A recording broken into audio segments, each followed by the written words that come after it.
Good evening, class. Good evening, ET1! I'm ET1 Alway, and tonight we're going to be talking about the Doppler radar. Alright, first let me introduce myself. I am ET1 Alway, you know me by now. I've been in the Navy about 11.5 years, been stationed at seven different commands in the Navy, and I've worked on radars at just about every one of those. And the Doppler effect is one of the theories that is important to understand as it applies to Dopplers that are used out there in the fleet. By show of hands, how many of you have had the opportunity to get through the online content for this area so far? Great. Awesome. All right, so the vast majority of you are already subject matter experts, so the stuff I'm about to go over should mostly be reviewed, right? I know that in ATT, the prior school you were just in, there were some modules towards the end that covered some radar theory stuff, but in this area we're going to solidify that information and kind of expand on it. The information you get in this area will not only be important for passing the exam that's coming up later this week, but also the remainder of your time here at Electronics Technician A School and out in the fleet anytime you have to work on one of these Doppler radars. A couple housekeeping items. First of all, we're all adults in here, so if you need to use the restroom, just get up and go and do so quietly and come back quietly so we don't disturb any of the classmates. I do encourage note-taking, so feel free to take down some notes, and I love participation. So if you have a question or you want to answer one of the questions that I've posed, please raise your hand and I'll call on you. There's no real safety concerns in the classroom itself. But of course, if there's a fire in the building, we need to orderly evacuate. Our closest fire exit is down the stairwell right over here, and we'll muster up in the northwest corner of the staff parking lot, where we'll make sure everyone's accounted for. So let's get started here. Doppler radar topics. The topics we're going to be discussing this evening are the Doppler effect, the continuous wave radar, also known as the Doppler radar, and pulse Doppler radar. Our references for this lecture are Naval Education and Training Command, publication 14190, the Navy's Electricity and Electronics Training Series, Module 18, Radar Principles, as long as Electronics Technician Volume 4, Radar Systems, Fire Controlman Volume 2, Fire Control Systems and Radar Fundamentals, and Areographers Mate Module 3, Environmental Satellites and Weather Radar. Could I have a volunteer to read these learning objectives for me, please? Thank you, Stephen Ball. Recall the basic theory of Doppler effect and Doppler shift. Recall the basic principles of continuous wave radar. And recall the basic theory of pulse Doppler radar. Awesome, thank you very much. So yeah, we're going to be going over the Doppler effect and Doppler shift and what it is, and then we're going to talk about the two most common types of radars that take advantage of this scientific principle, the continuous wave radar and the Doppler radar. First of all, let's discuss the Doppler effect itself. Anytime energy is being radiated from a fixed point towards another object which is in motion, the energy that is reflected off of that other object will be either increased or decreased from the viewpoint of the receiver or the originator. This shift in frequency caused by the relative motion between the two objects is called the Doppler effect, and it was discovered back in the 1800s by a physicist named Doppler. The Doppler effect, then, is the change in frequency of a received signal caused by the relative motion between the radar and the target. As the target moves closer towards the observer, that frequency is increased proportional to the speed that the target is moving towards us. As the object moves away from the observer, the frequency decreases again proportional to the speed. So if something was flying towards our ship at 500 knots and then it somehow increased its speed to 1,000 knots, maybe it's a missile, then the amount of Doppler shift, the positive Doppler shift coming towards us, would be doubled. That's what that's talking about. Cool beans? Cool beans. Common example, and the most frequently used example, especially if you're a fan of the show Big Bang Theory, you might have seen the episode where Sheldon goes to a Halloween party dressed as the Doppler effect. and the whole night he's walking around telling everyone, I'm the Doppler effect. And that's exactly what it is. It's like the sound a train makes as it goes past you at the station. As the train approaches and is coming down the tracks, the sound you're hearing is actually a higher pitched sound than the actual sound that train is making. And then as it passes in front of you, that's the only time you're hearing the true pitch of the noises that train is making. And as it zooms past you, you're hearing a much lower pitch, and obviously the volume decreases as well. So you end up with that kind of sound, right? Okay, a more visual example of the Doppler effect in action can be used with my friend the Slinky here, all right? So let's imagine that over in my right hand is the radar that's transmitting a continuous wave, a constant frequency towards an object over here in my left hand.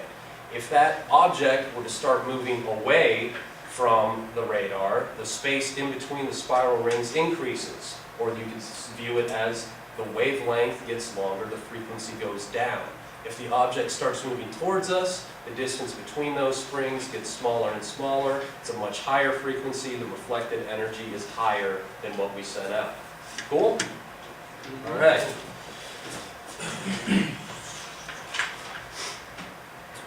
And this brings us to radial velocity. The amount of Doppler effect is determined by the radial velocity of an object. Radial velocity is nothing more than the speed that an object is moving either towards or away from the transmitter. The magnitude of the frequency shift is proportional to the speed of the target. That's a really fancy way of saying the faster something's moving, the more frequency shift it's going to cause. And moving objects might not produce a Doppler shift if they were moving but remained a fixed distance from our antenna.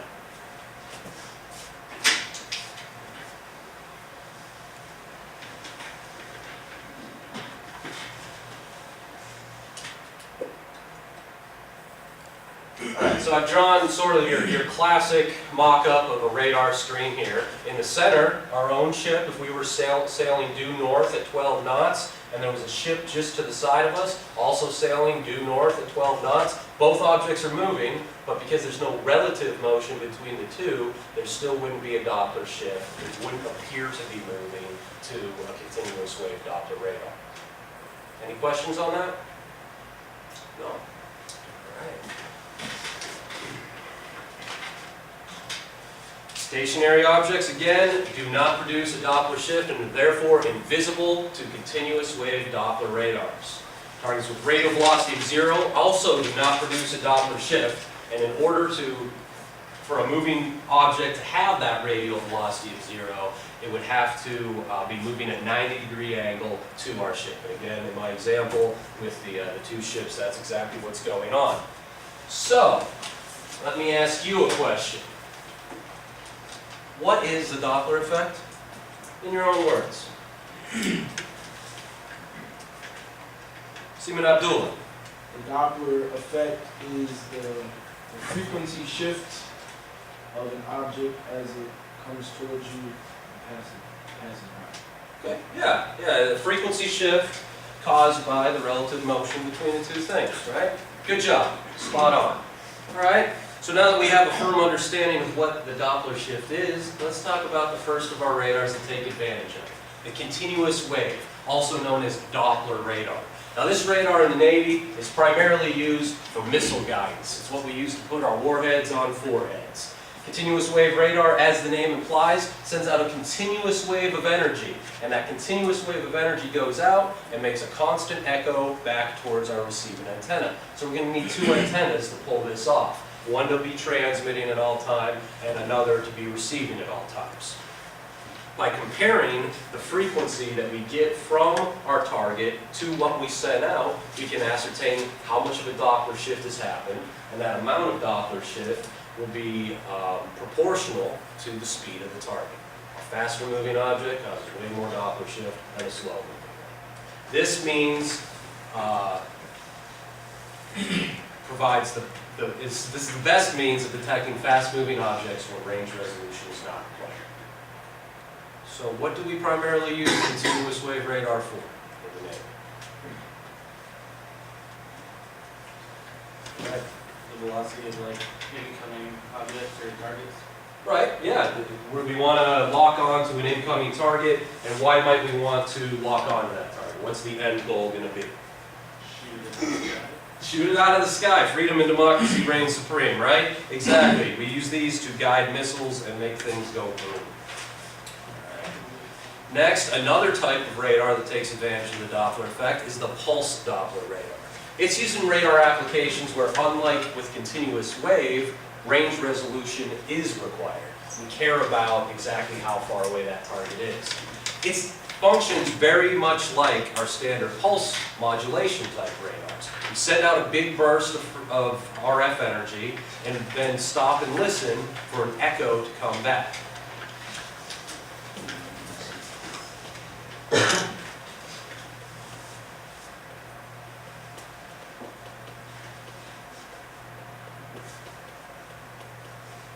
So a large burst of RF energy is transmitted out. You stop and listen for an echo to come back. And based on the amount of time between when that echo returns to us and when we were last sending out RF, we can figure out how far away something is. We know that RF travels at the speed of light, which is a constant.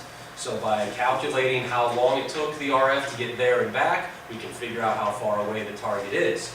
Now that's how pulse modulation radar figures out range. But pulse Doppler radar goes one step further and says, hey, when I get that echo back, I'm going to grab it and I'm going to compare it to the frequency that I sent out. And however different those two are is going to tell me how much Doppler shift that target is causing, and therefore I also now can know how fast it's moving as soon as I detect it. Yes? So that uses one antenna?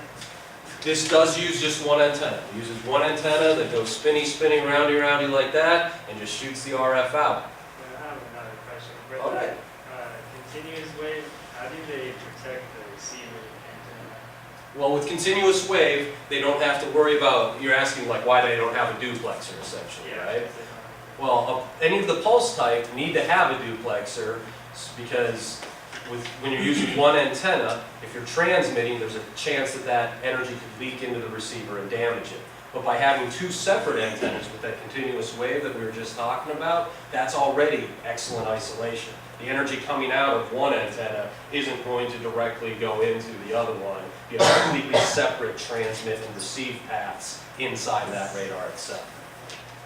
Cool? All right.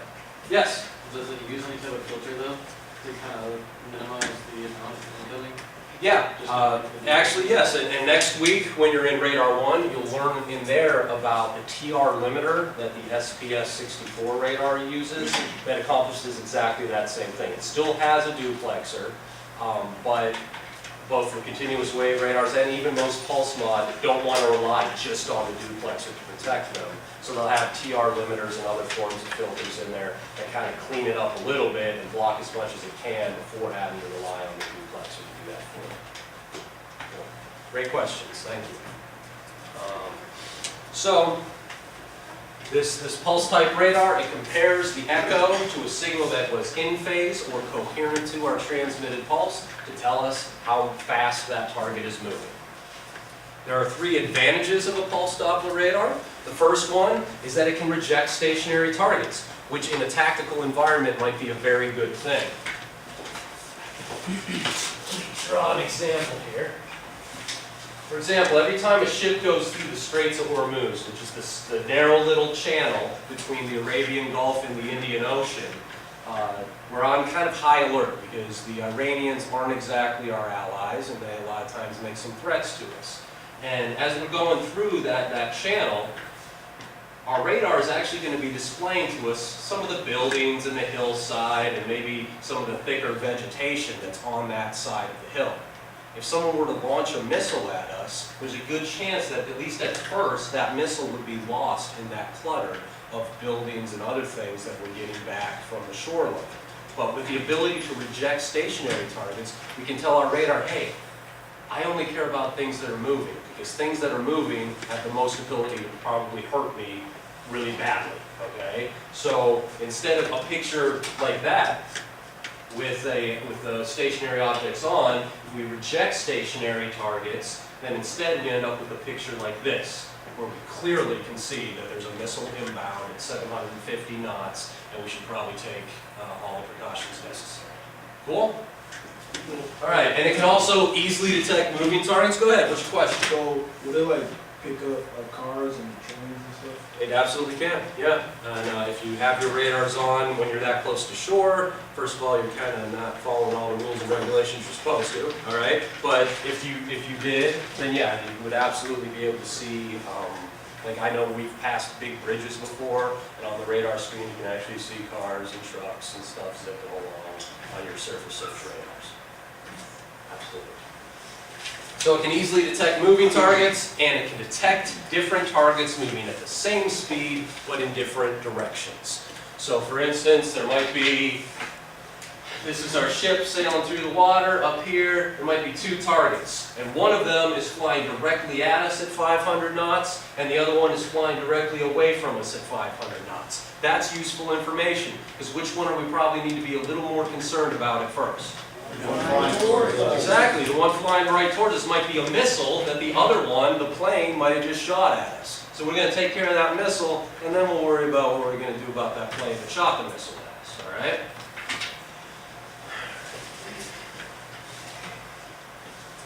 Disadvantages of a pulse Doppler radar. Well, we have blind target ranges, blind target velocities, range and velocity ambiguities, and also a reduced maximum range as compared to a pulse mod radar.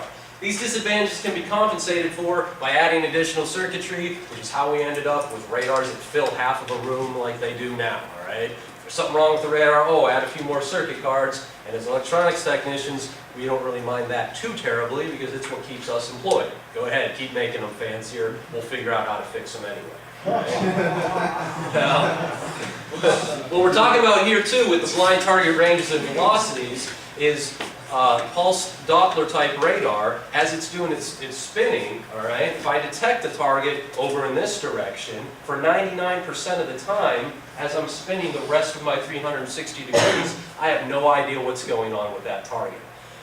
So as compared to a continuous wave of radar, which would constantly just be pointed right at that radar, like a laser pointer tracking it wherever it goes, that's a huge disadvantage, having that blindness for the majority of the time. Are there any questions on any of the topics we've covered? No? Okay, so when would we use a pulse modulation type radar as opposed to a continuous wave type? Go ahead, Seaman Ball. But when we're just basically tracking for anything, we're just making sure everything is all good. You know, just general radar, you know, surface radar, or air search, because we haven't found anything, but we're just kind of in a defensive kind of position. Exactly, so when we're searching for stuff, right? Yeah, if we wanted to just be using a radar to search for things and find things first, but maybe for some reason we need to know as soon as we find that thing exactly how fast it's going, that's exactly what a pulse Doppler radar fills in. So, thank you for your time. If there's no other questions, then let's go ahead and take a 10-minute break, and we'll come back and go over the homework.